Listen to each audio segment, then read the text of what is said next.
എടെ കുട്ടിസാക്കന്മാരെ, ആ കുള്ള ഭീമസേന കള്ളനാടെ. അവൻ പറഞ്ഞെന്നും തോന്ന ദൂരങ്ങളിങ്ങി വന്നല്ലേ. 3 കിലോ ഒന്നും ആയില്ലെന്ന. കാട്ടിലും പിക്കറ്റിങ്ങാ. സഖാക്കളെ അങ്ങോട്ട് നോക്കിയേ. എന്തരടേ വണ്ടി ചവിട്ടണ പറഞ്ഞ കറക്റ്റ് കേട്ടാ. നിർത്തണ്ണ അണ്ണ അങ്ങോട്ട് ഇറങ്ങിയേ. എടേ നമ്മളെ പാർട്ടി ആണല്ലടേ. ചുവന്ന കൊടികള് തൂങ്ങണത് കണ്ടാ? ഒന്ന് നോക്കിയാലേ. ശരിയാ, ആസിയൻ കരാറിനെ കുറിച്ച് 2 നെടുങ്കൻ ഡയലോഗ് അങ്ങ് കാച്ചിട്ട് പോവാം.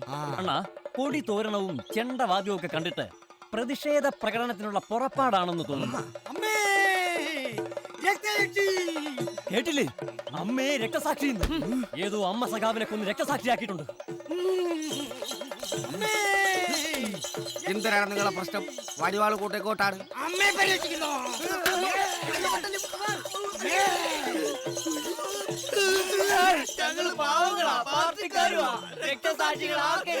രക്തസാക്ഷിയല്ല, രക്തയക്ഷി. വിളിച്ചാ വിളിപ്പുറത്ത് വരും.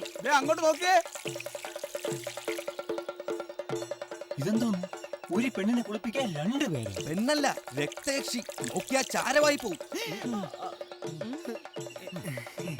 നിങ്ങളുടെ നാട്ടിൽ അമ്പലവും വെളിച്ചപ്പാടൊന്നും ഇല്ലേ? ഞങ്ങൾ അമ്പലത്തിൽ പോകാറില്ല. നിരീശ്വരവാദികളാ. അപ്പൊ ഈശ്വരവിശ്വാസികളല്ലേ? സൂക്ഷിക്കണം. ഇതിനു മുമ്പ് ഇവിടെയും കണ്ടിട്ടില്ലല്ലോ. ഞങ്ങളാ വേലയിടത്ത് ബംഗ്ലാവിലേക്ക് പോണതാ. ചുവപ്പ് നിറങ്ങേണ്ട ആവേശത്തിൽ ഇറങ്ങി പോയതാ അല്ലേ? ഇറങ്ങിയപ്പോഴാ രക്തസാക്ഷി രക്തയക്ഷിയായി പോയത്. ഇവരെ കണ്ടിട്ട് പ്രേതാവേശമുള്ളവരാണെന്ന് തോന്നുന്നു. ആ ബംഗ്ലാവിലേക്ക് ഇതിനു മുമ്പും പ്രേതങ്ങൾ വഴി ചോദിച്ചു വന്നിട്ടുള്ളതാ. വേലയിടത്ത് ബംഗ്ലാവിലേക്ക് വരുന്നവര് പ്രേതങ്ങളല്ലെന്ന് ആർക്ക് തീർത്ത് പറയാൻ കഴിയും? അമ്മേ, പല രൂപത്തിലും പ്രേതങ്ങൾ വരും.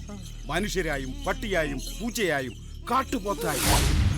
ഇന്നാളൊരു മന്ത്രവാദി യക്ഷി ഒഴിപ്പിക്കാൻ വന്നിട്ട് എന്തായി? നിന്നിടം കടലായി. അയാള് ജീവനം കൊണ്ട് ഓടുകയല്ലായിരുന്ന. അങ്ങനെയൊന്നും ഞങ്ങളെ പേടിപ്പിക്കാൻ നോക്കണ്ട. ഇതിലൊന്നും വിശ്വസിക്കരുത്. പാർട്ടി കേന്ദ്ര കമ്മിറ്റി പറഞ്ഞിട്ടുണ്ട്. ഇവരുടെ മട്ട് കണ്ടിട്ട് വശക്കേടാ വിളിച്ചപ്പാടെ. ഒന്ന് ഒഴിപ്പിച്ചേര്.